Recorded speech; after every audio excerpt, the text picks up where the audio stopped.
Hello and welcome back to the No Ratings podcast. It's the Insight. We're doing this after Newcastle Liverpool, and the initial plan was actually to talk about United Arsenal, but we've decided that Mo Salah has just put on another clinic, and we should have a conversation about how he's transformed his game this season because I think it's obvious for everyone to see that he's playing at an astronomical level. But factoring his age and the fact that we've probably not seen certain elements of his game, which we're going to talk about, we want to figure out how this has happened, what's happened, and what it's taken for Salah to get to this point. As always, Pythagoras with me. I'm going to come to you first because you just said something. We were talking about Thierry Henry and Salah and a comparison, but there's a few things you were talking about in terms of how Salah's adopted his game. But one of the things I thought was really interesting is the Klopp slot change. What are your thoughts on that? So historically, Klopp and Salah didn't have a great relationship. Um, it stems back from the fact that Klopp wanted, I think, it was Julian Mm, Brandt from Dortmund. It was the data team that pushed, or the scouting team in general, pushed Salah onto Klopp, and Mane was Klopp's signing. So there was always that rivalry between Mane and Salah always felt that Klopp had Mane as his man, that was his main man. And if they ever push came to shove in terms of a battle between the two, he would favour Mane. So there's always this hidden resentment from Salah. Now, with that obstacle being removed, I think Arnie Slot's man management of him, but also Salah feeling like this is almost like a fresh start to a degree under a new manager. That's definitely, I think, had an effect in terms of elevating his presence on the pitch, making sure that he is the main man on the pitch. And it's not like a forced, it's like everyone's sort of accepted he's the main man and he's happy, he's enjoying that role. And I think obviously the contract thing has undoubtedly had a added motivation for him because he's playing for his contract. So those two external factors, which I think are pushing him in terms of effort levels. But in terms of just the style of his game, I compare it to Ryan Giggs in terms of better than Ryan Giggs, I would say. But the similarity is that mm, when Ryan Giggs got older, his decision making got better in terms of his passing, his vision. He wasn't just relying on his pace to beat players and make things happen. And I can see Salah slightly slowing his game down now as well in terms of he's putting his foot on the ball more. He's got his head up more in terms of when he's playing his passes. He's inventive. He's creative. He's taking risks with his passing, but in a very cultured sort of way because everything's slowed down. So now you can see the pictures better. So those are the changes that I can see in his game. In terms of the technical side, we're seeing more Trevellas and things like that. So he's taking a lot of almost adding new techniques into his game. I'm just going to jump in on the gigs bit because I didn't think of the comparison until you said it, and obviously I watched gigs pretty much from such a young age to when he got older. And I think one thing he's defo done really well that people don't really talk about much with footballers is he slowed it down. And I think there's a comparison in this game. When I watch Darwin, I love the guy, but there's no slowing down in his game. When he snatched at that shot, when he's closing the ball, everything's at 100 miles an hour. And there's like a lack of understanding that sometimes if he slows down his run, the ball might arrive to him. If he stands still, the ball might arrive to him. Sometimes it's like desperation. Whereas with Salah, even the run for the Trent goal, you will see so many forwards that run past the ball in that situation because they think it's going to get fizz near post. But Yep. his understanding, his timing of being able to wait for the situation to come to him, and then he'll do work because he one trusts his physical attributes and two trusts his technical attributes. He almost goes, the game will come to me, and then I will do things. And one factor before you talk about technical that I think psychological has changed. Southampton, Newcastle, definitely this season where you can visually see it. But Mo Salah has gone in games, give it to me, I'll win you the game. And that is I think he's always had that in his game, but now there's an element of like, because now he's a creator, he's a dribbler when he wants to be, not so much dribble in, but he'll force fullbacks into the penalty area like he did to Lewis Hall and then smash the crossbar, and he's much more fearless. So he's almost like before it was he'll come inside, he'll try and bend it in his left. Now he's going to his right, which you're going to talk about, and trying to smash shots across the box. He's trying to cut the ball in with his right foot. He's like wrestling fullbacks like he's always done. He's become a target man in situations. He's almost now gone, just give me all the responsibility at any given scenario, and I will drag you through it. And he's done a lot of that this season. You're going to talk about technical, which I think it's going to be really interesting because I sort of kind of hope I know what you're going to say. You've pretty much covered it, I think. All I wanted to just say is that when you've got more tools in your locker, then when you take on that responsibility, and you're a marked man, if you've got more tools in your locker, then you're going to be harder to mark, even though all the eyes and the focus is on you. So what I'm trying to say is, previously, like you said, his go-to move was give it to me, Trent on the overlap. I'm going to cut in, blast it in with my left. That was his go-to move. Now, but now because the team is very heavily reliant on him as a creator as well, he's now got different ways, different tools of unlocking a game, even when all the responsibilities are on him. So, for example, let's just say he's facing a low block.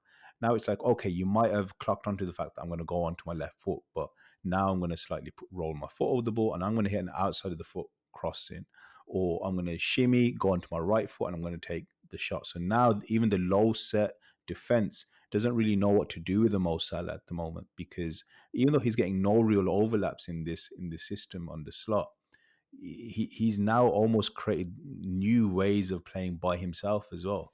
And it reminds me a bit of, like, we compared him to likes of Yamal and Bukayo Saka, but they naturally kind of Mm. go inside, but also go around the outside as well. Whereas I'd say Mo Salah didn't naturally do that, but I'm seeing that he can do that, and he's added that to his I game. think also, like I said, like um, a lot of his decision making at the moment, it almost feels instinctive. Like I'll come back to the one with Lewis Hall. As he chops it to his right, he just spanks it.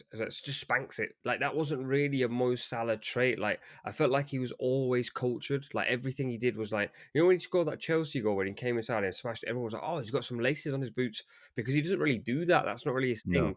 I think with age, and maybe it's a contract thing, maybe it's a psychological thing, maybe it's a responsibility thing, but he's now decided that, like, I can do everything myself.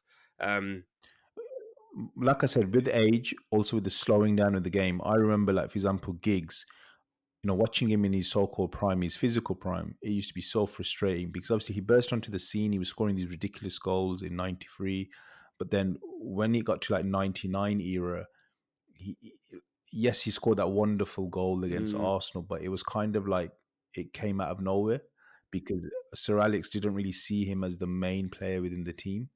Someone like Beckham was a lot more reliable in terms of creativity and consistency.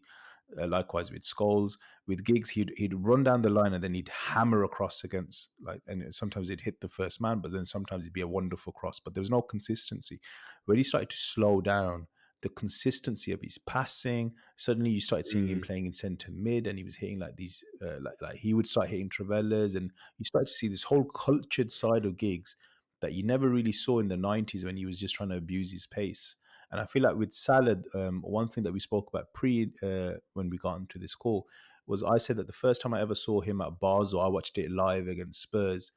I was blown away at how good he was technically. He was more like a number 10 second striker type of player then, and he was very flamboyant, and he was doing lots of techie type of things. And the one that we saw come to Liverpool was a lot more sort of one dimensional, like still a lot more effective as a player, still a top player, but it was almost one dimensional.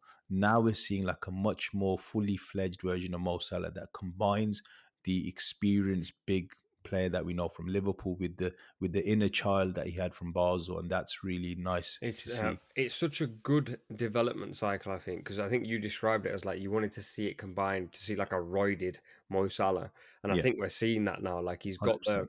he's got the pace to beat players. He's still electric, but he's now got that like sense of game, and understanding the game state. And I think tactically and technically, we don't really talk about players' understandings of tactics, because you almost just go, well, they're robotic and they'll just fit in.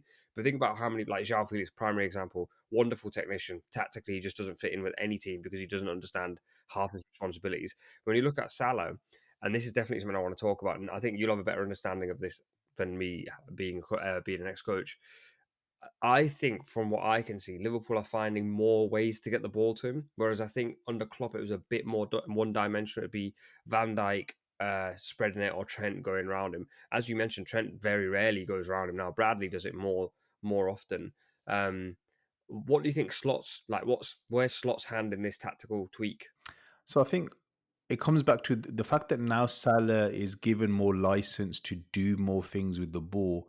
Now, if you give it to him in more different type of situations, he's going to find solutions for those situations. Whereas Mm, with Klopp, it was like your game is to cut in and then shoot. That's your predominant game. So then they would almost structure the way for the possession to land to him to execute that move. Everything had a pattern to it in that sense. Whereas here, Salah's almost Yeah. given the like a number 10 type, like like how an old school wizard like a Maradona, like you like just give him the ball, let him make his decisions. I think he's earned that trust from Arnie Slot that you're our creator. We're gonna just give it to you in all these different types of moments and go have fun with it. Like kind of come up with these random Mm, solutions because things like these Travella passes like today, that right foot attempt he made.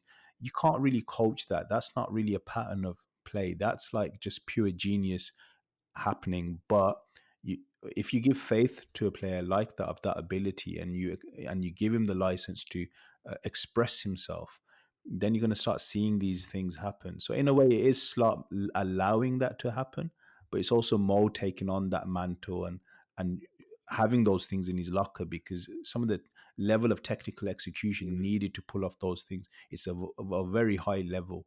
Like that's why in my tweet I said he's showing Ballon d'Or level form because that level of ability he was showing, only the very elite level, like your top five players in the world, kind of do that, and he was doing that today. And just to add on to your point there, I think the other side of what Slot has done is he's given Salah various options. So now Szoboszlai is this box crashing eight who doesn't actually do anything in the box, but he makes that inside run to allow Salah more space to come inside. Occasionally, someone will go outside him, but oftentimes Salah will go right to the byline and stick to what he maybe did under Klopp. But then psychologically, he is now the main man. There's no Mane, there's no Firmino, and in a roundabout way, having this like clunky forward line might have helped Mo to go actually like I can now be the sole man, like the one man in this front line that is irreplaceable. Whereas before, like if Firmino's out, balance was off a little bit. If Mane was out, you didn't have like typically Liverpool would go long to Mane. Only until Mane left, Liverpool started going long to Salah. So it's almost like Salah's gone, I've Hmm. got the finesse of Firmino, maybe not to Firmino's level. I've got the power of Mane, maybe not quite to his level, but then I've also got Mo Salah in me as well. So obviously, like this combination of this forward that now is, like you said, like Ballon d'Or level, in my opinion, the best player in the world right now, and completely unplayable. Newcastle tried everything today, and they just like players like him. They have this intelligent, and I think he said it as well. He just stays alive in a game and he waits and waits and then he pounces. The moment someone switches off, the moment he gets a chance, I think that like intelligence doesn't get respected enough, even not just for Salah, just for the top most elite level players. Because there's so many players that when the ball's not with them, especially forwards, they just switch off. I don't want to kill Darwin, but the chance that he snatched at, that's pure frustration. That's just like a lack of like composure. Whereas Salah in that situation, he slides that in the back of the net. So yeah. Honestly, it's the most important tip that I can give to young players is that the more you slow down the game, the easier the game becomes. And it's not just in football; it's in any sport that you play. Even if you're in cricket and you're batting, like if you try and mentally try and slow down that fast ball coming at you, you're gonna make a better timing in connection of the ball. But in terms of football, like if you just Mm. walk around a little bit before the ball comes to you, like your touch is gonna be that bit better because the less anxious you are, you can see where the spaces are in the game and then you can gravitate towards those spaces. You can start everything. It's like chess and you can start picturing things. Like I remember as a youngster, I was more like a winger type player. Everything was more high speed. And then when I started to, I remember the first coaching course that I can't, no, not the first one, but the main one that I went on with the UEFA B, I was getting coached by a guy called Dennis Mortimer who won the Champions League with Villa in a centre mid role. And he had the biggest influence on me as a player. I was about 21, 22. And he was like, look, get into this space here, receive it off the back foot. And then once you start doing that and keep repeating that rhythm, then the game's going to become so much easier for you. And I started doing that. And the game just, honestly, I changed my position and then I became like a CDM when I was about 23. Um, but what I'm trying to say is you take that, but you apply it to every single role on the pitch and you just make everything slow down and then know when to add the speed in. It just changes your whole game and it makes your decision making all that 100 times better. And I think with Mo Salah, like, even though he's like a top elite level pro, even at that level, if you just slightly slow the game down, it's like you're already seeing like he's up to his level. Like it's crazy. Good advice, man. Good. I'm gonna use that in my next five-side game. Um, anyway, That's all we have time for. But if you want to see more of these like player analysis, if you're watching on YouTube, then drop a comment. The last insight we posted on YouTube was very well received. So thank you very much for that. If you listen on Spotify, Apple Podcasts, wherever you listen to podcasts, make sure you drop a like. Follow PyFag as well. As you can probably see, we're two fathers recording this at close to midnight. We're shattered. So we're going to love you and leave Hence, you I'm wearing guys. my pajamas as well. Yeah. If you watch on YouTube, you will see that. But for now, we'll see you in the next one.